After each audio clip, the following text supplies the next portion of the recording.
Satu, kualitas orang tersebut. Kalau kita berpikir secara logika, orang yang sering berkumpul dengan orang-orang baik, pasti kesannya dia akan baik. Assalamualaikum warahmatullahi wabarakatuh. Pada kesempatan yang sangat berbahagia ini kita akan menyimak sebuah video di mana dalam video tersebut Kiai Imad mengatakan siap dimanapun untuk berdiskusi dengan Rabithah Alawiyah untuk membahas nasab Ba'lawi. Lantas bagaimana tanggapan Gus Wafi? Langsung saja kita simak videonya. Siapa saja dari universitas yang ada di Indonesia yang bersedia untuk menjadi tuan rumah, silakan undang kami, saya dan Rabithah Alawiyah untuk membahas nasab Ba'lawi ini. Waktu Al-Fakir dulu ada di tafsir hadis di pondok pesantren, salah satu yang kita pelajari adalah satu, kualitas orang tersebut. Kalau kita berpikir secara logika, orang yang sering berkumpul dengan orang-orang baik, pasti kesannya dia akan baik. Sedangkan orang yang selalu hidupnya di diskotik, pasti kesannya dia akan buruk. Lalu ketika Anda berpikir, oh belum tentu dong, bisa jadi di diskotik itu hatinya suci. Bisa jadi yang kumpul dengan orang-orang baik itu hatinya kotor. Itu Anda dungu. Kenapa saya katakan dungu? Anda sedang menghukumi perkara yang terjadi 1 dari 1000 perkara, lalu dibandingkan dengan perkara yang sudah umum terjadi. Jadi Anda memilih 1% dari 100% yang terjadi, lalu dibandingkan dengan yang sudah biasa 90% terjadi. Itu dungu namanya. Sehingga ketika kita menghadapi tentang polemik nasab ini, orang yang benar-benar berpikir secara cerdas, yang pertama yang mereka lihat siapa? Barisannya dulu. Lalu ada suara yang mengatakan ikuti ulama Nusantara. Ulama Nusantara siapa yang maksudnya? Kiai Maimun Zubair, Kiai Nawawi bin Abdul Jalil, Pondok Pesantren Sidogiri, Kiai Abdullah Fakih, Langitan, atau kiai-kiai Nusantara yang lain. Sudah kita sampaikan secara detail. Tetapi tetap ditolak kan? Karena mereka dungu, guys. Mereka dungu. Kenapa saya katakan dungu? Mereka menganggap bahwa ulama Nusantara itu adalah golongannya Imaduddin dan teman-temannya yang baru saja muncul, baru saja terkenal.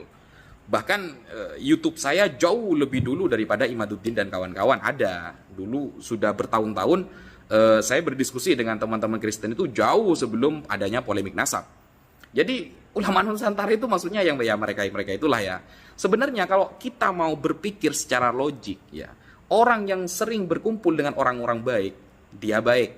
Orang yang sering berkumpul dengan orang-orang jahat, dia masuk kepada konteks jahat. Semua agama mengajarkan tentang hal tersebut. Makanya kita diperintahkan untuk selalu berkumpul dengan orang-orang baik. Kenapa? Karena sisi positif dari mereka akan menular kepada kita. Begitu sebaliknya. Nah, itu yang pertama. Dalam melihat sebuah kebenaran, banyak adat dan ajaran semua agama mengajarkan berkumpullah dengan orang-orang yang baik. Itu diajari semua agama. Kemudian yang kedua, kredibilitas atau kualitas seseorang itu sangat berpengaruh. Ketika Anda mengatakan bahwa kebenaran atau suatu kabar itu tidak usah dipandang kualitas orangnya, maka Anda bisa saya katakan dungu. Kenapa? Nasihat bisa keluar dari siapapun yang ingin menasehati kita. Lafal yang baik, kalimat yang baik dari siapapun keluar akan kita terima. Tetapi ketika itu yang dibahas adalah sebuah ilmu, Anda tidak akan pernah bertanya tentang biologi kepada anak kelas 2 SD. Anda tidak pernah akan bertanya tentang matematika yang dipelajari di SMA, lalu Anda bertanya kepada anak yang baru TK. Itu logik sekali gitu loh. Hal seperti itu tidak Anda pahami.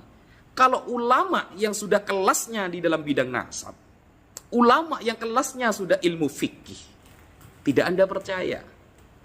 Lalu Anda lebih percaya kepada orang yang baru muncul, yang mungkin ilmu nahwu sharaf, balaghah, mantik dan usul fikihnya masih sama dengan tingkat santri-santri yang duduk di kelas sanawiyah. Lalu Anda mengabaikan kredibilitas orang yang sudah matang.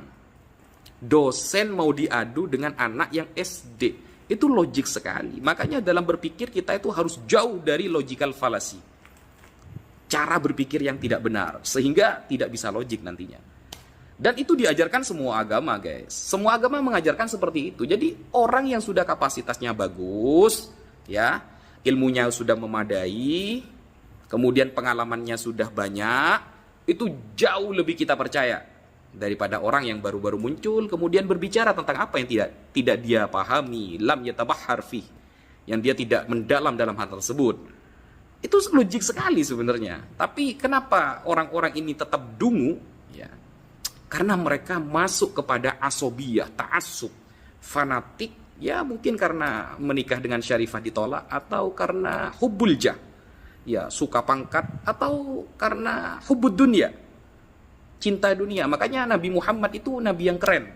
Ketika beliau mengatakan walakin akhsha alaikumud dunya, tapi aku khawatir atas kalian tentang dunia, antanafasu fiha fataktatilu, kalian berlomba-lomba mencari dunia sampai kalian saling membunuh.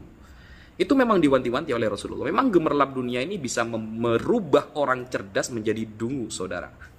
Sehingga difahami, diresapi, dan coba dipikir secara mendalam. Jangan menggunakan ego dan jangan menggunakan fanatisme, ta'assub, ya, ta'assub yang tidak disukai oleh Rasulullah Sallallahu Alaihi Wasallam.